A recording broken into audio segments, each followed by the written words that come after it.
नमस्कार मित्रों, मैं हरिओम शास्त्री आपका अपने चैनल में हार्दिक अभिनंदन करता हूं। आज मैं आपको सुनाऊंगा पुरुषोत्तम मास महात्म का 13वां अध्याय। श्रद्धा भक्ति भाव से सुनिए। ओम श्री गणेशाय नमः। ओम गजाननं भूतगणादिसेवितं कथित जम्बू फल चारु भक्षणं मासुतं शोक विनाशकारकं नमामि विघ्नेश्वर पाद पंकजम। बोलो गणपति भगवान की जय, लक्ष्मी नारायण भगवान की जय। ऋषि बोले, हे सुत, हे माँ भाग, हे सुत, बोलने वालों में श्रेष्ठ पुरुषोत्तम के सेवन से राजा निर्धनवा शोभन राजा पुत्र आदि तथा पतिव्रता को इस प्रकार प्राप्त हुआ, और योगियों को जो दुर्लभ भगवान के लोक को किस तरह प्राप्त हुआ। हे तात, आपके मुख कमल से बार बार कथा सार सुनने वाले हम लोगों को अमृत पान करने वाले के समान तथा अमृत पान से तृप्ति नहीं होती। इस कारण से हम पुरातन इतिहास को विस्तार पूर्वक कहिए। हमारे भाग्य केवल से ब्रह्मा ने आपको दिखलाया है। सूजी बोले, हे विप्र, लोक सनातन मुनि नारायण से इस पुरातन इतिहास को नारद जी के प्रति कहा। वही इतिहास इस समय में आप लोगों को कहता हूँ। मैंने जैसे गुरु के मुख से राजा निर्धनवा का पाप नाशक चरित्र पढ़ा है, उसको अब मैं मुनि श्रवण करें। श्री नारायण बोले, हे ब्राह्मण नारद, सुनियो, मैं अब पवित्र करने वाली गंगा के समान राजा निर्धनवा की सुंदर तथा प्राचीन कथा कहूंगा। मैत्रेय देश का राक्षक श्रीमान बुद्धिमान तथा सत्य पराक्रमी चित्रधर्मा राजा राज्य करता था। उसको निर्धनवा के नाम से प्रसिद्ध अति तेजस्वी सब गुणों से संपन्न युक्त सत्य बोलने वाला धर्मात्मा और पवित्र आचरण करने वाला पुत्र हुआ। कान तथा लंबे नेत्र वाला, थोड़ी छाती वाला, बड़ी भुजा वाला, महातेजस्वी वह राजा निर्धनवा प्रशंत गुणों से समूह के साथ साथ बढ़ता गया। वह चतुर राजा निर्धनवा प्रसन्नता के साथ गुरु के मुख से एक बार कहने मात्र से पूर्व में पढ़े हुए समान व्याकरण के 6 अंगों के साथ 4 वेदों का अध्ययन कर कर गुरु को दक्षिणा देकर और विधि पूर्वक उनकी पूजा कर कर बुद्धिमान राजा गुरु की आज्ञा से पिता के चित्रधर्मा के पुर को चला गया। अपने नगर में वास करने वाले प्रजा वर्ग के नेत्रों को आनंदित करता हुआ इस पुत्र को देखकर राजा चित्रधर्मा भी अत्यंत हर्ष को प्राप्त हुआ। पुत्र जवान हो गया, संपूर्ण धर्म को जानने वाला हो गया, और प्रजा को सामर्थ्य को इससे बढ़कर सरा शून्य इस संसार में और क्या है, अर्थात कुछ नहीं।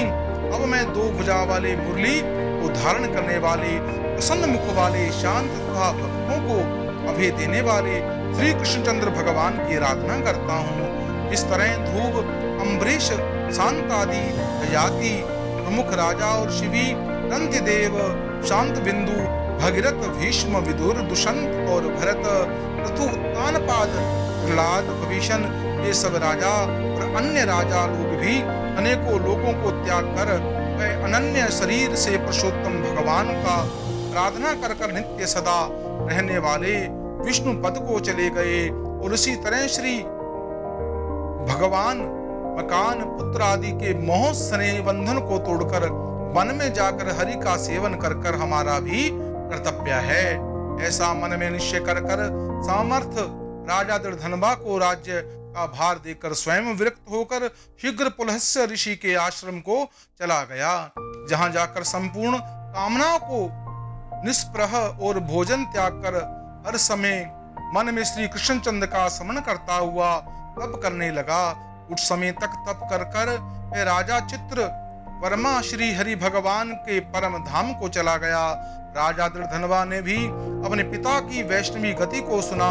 उस समय पिता के परम धाम गमन से हर्ष और वियोग में दोनों को शोक युक्त राजा निर्धनवा पितृभक्ति के से विद्वानों में स्थित होकर अलौकिक क्रिया को करने लगा।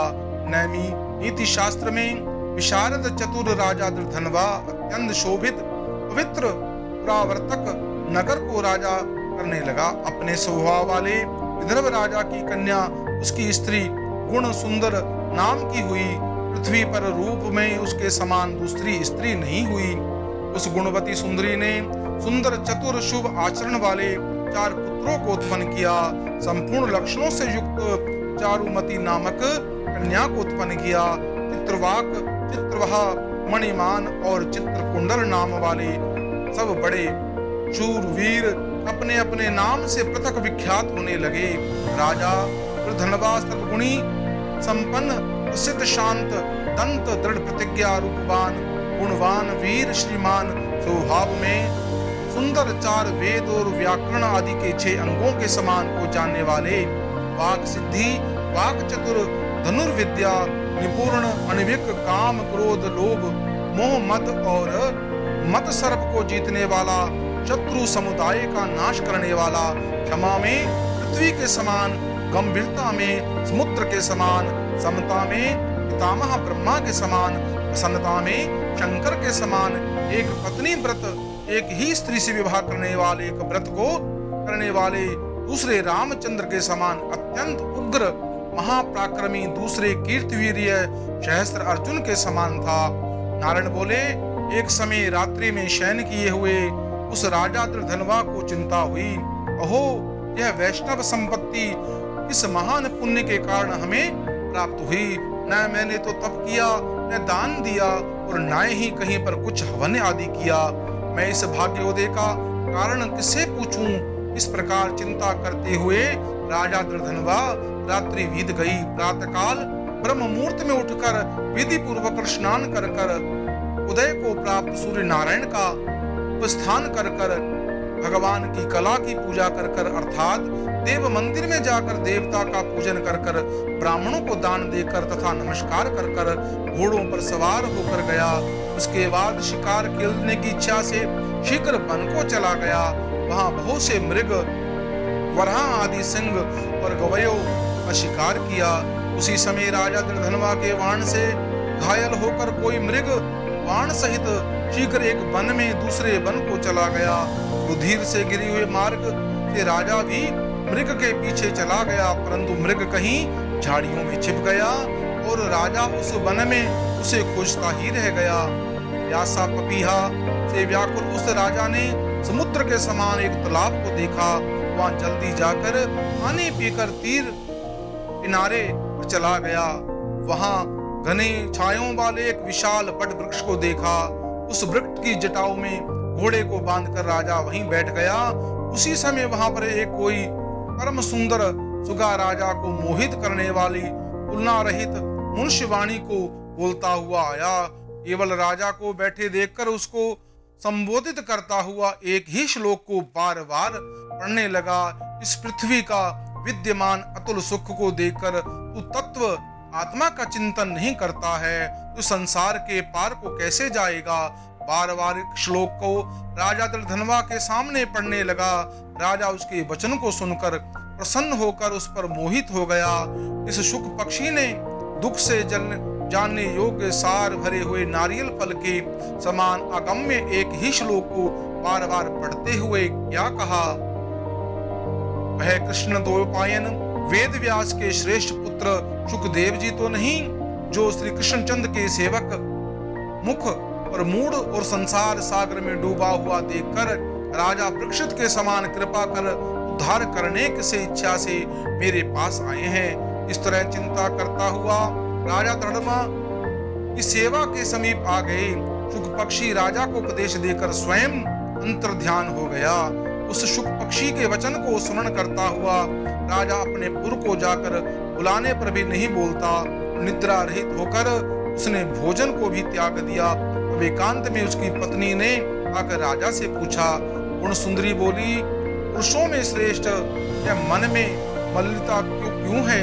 हे भोपाल, पृथ्वी के रक्षक उठिए उठिए, भोगों को भोगे और वचन बोलिए।